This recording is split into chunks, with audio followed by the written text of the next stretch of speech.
جب سیدنا عمر پر حملہ کیا گیا تو ان کے لیے دودھ لایا گیا۔ جیسے ہی آپ نے دودھ پیا تو وہ آپ کی پھسلیوں کے زخم سے بہہ نکلا۔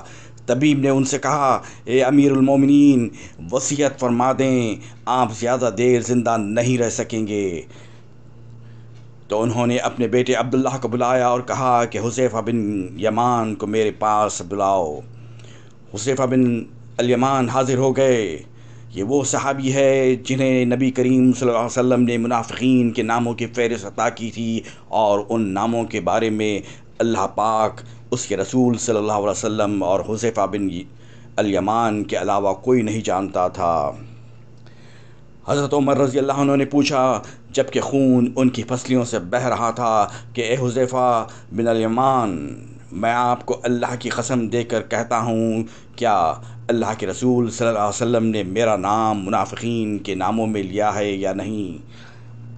یہ سن کر حذیفہ بن الیمان کی آنکھوں سے آنسو جاری ہو گئے اور فرمایا، یہ میرے پاس رسول اللہ صلی اللہ علیہ وسلم کا راز ہے جو کسی کو نہیں بتا سکتا۔ آپ نے پھر پوچھا، خدا کے لیے مجھے اتنا بتا دیں، اللہ کے رسول صلی اللہ علیہ وسلم نے میرا نام شامل کیا ہے یا نہیں؟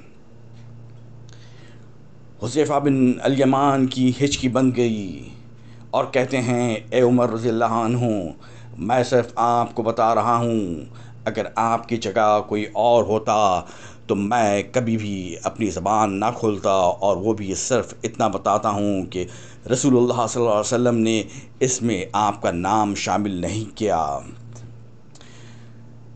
حضرت عمر رضی اللہ عنہ نے اپنے بیٹے عبداللہ سے کہا کہ دنیا میں میرے لیے ایک چیز باقی رہ گئی ہے۔ حضرت عبداللہ نے پوچھا، وہ کیا ہے ابا جان؟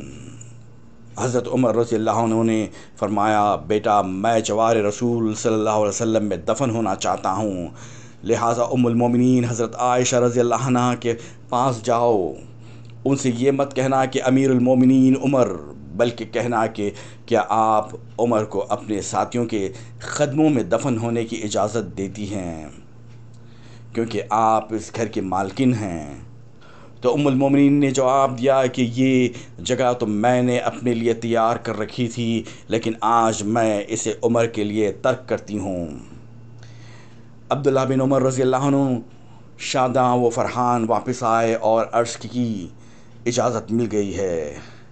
عبداللہ بن عمر رضی اللہ عنہ نے دیکھا کہ حضرت عمر رضی اللہ عنہ کا رخسار مٹی پر پڑا ہے، تو انہوں نے آپ کا چہرہ اٹھا کر اپنی گود میں لے لیا۔ حضرت عمر رضی اللہ عنہ نے اپنے بیٹے کی طرف دیکھا اور فرمایا کہ کیوں تم میرا چہرہ مٹی سے بچانا چاہتے ہو؟ عبداللہ بن عمر رضی اللہ عنہ نے کہا، ابا جان، لیکن حضرت عمر رضی اللہ عنہ نے بات کاٹتے ہوئے فرمایا کہ اپنے باپ کا چہرہ مٹی سے لگنے دو، بربادی ہے عمر کے لیے اگر کل اللہ پاک نے اسے نہ بخشا۔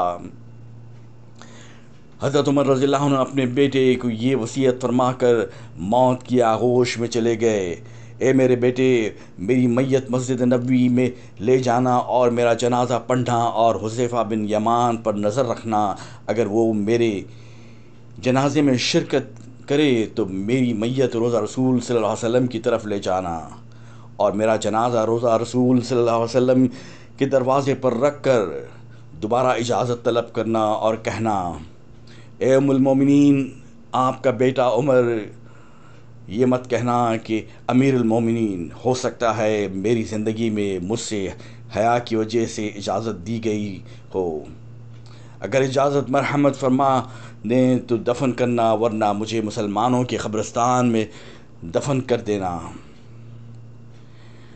عبداللہ بن عمر رضی اللہ عنہ کی نظریں حذیفہ بن الیمان پر تھی۔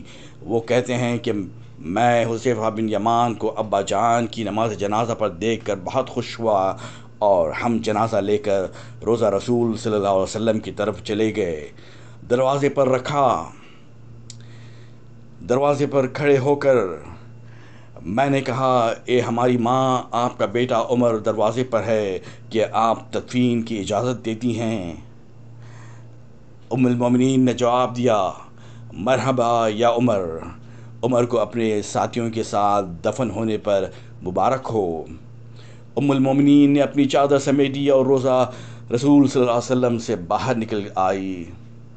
اللہ پاک راضی ہو حضرت عمر رضی اللہ عنہ سے، زمین کا چپا چپا جن کی عدل کی گواہی دیتا ہے، جن کو اللہ کے رسول صلی اللہ علیہ وسلم نے زندگی میں جنت کی خوشخبری دی ہو، پھر بھی اللہ کے سامنے حساب دہی، اتنا خوف ہمارا کیا بنے گا؟